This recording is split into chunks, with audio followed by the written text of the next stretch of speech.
دوست عزیز این یکی دو سه نشان میتونم براتون. دوستان عزیز خوش آمدید با ویدیو جدید. امروز ما و شما میخواهیم که با دیدن بالون های هوایی بریم. بسیار خوش میگذرد، با ما باشید. شهر دنیزلی ترکیه بسیار. سلام دوستا، خوش آمدید با ولاگ امروز. ما امروز بالون های هوایی را از نزدیک تماشا میکنیم. ببینید دوستا عزیز چه رقم پرواز میکنه و چه رقم پر میشه.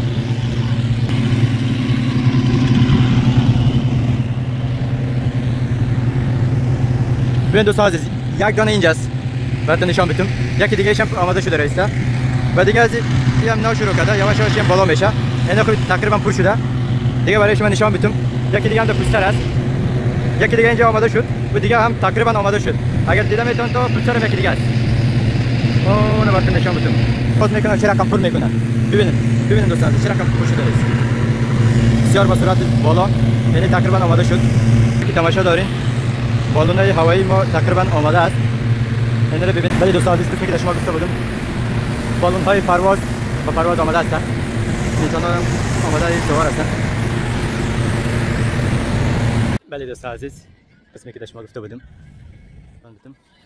این یکی دو سه نشان میتونم براتون.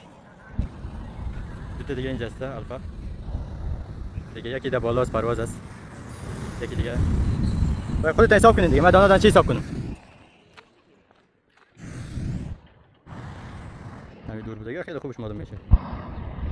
این رقم پرواز میشه دوست عزیز. دیگه این رو براتون نشان از نزدیک دیده میتون میانی. دیگه این رو نشان بدم براتون. این رو نشان بدم براتون.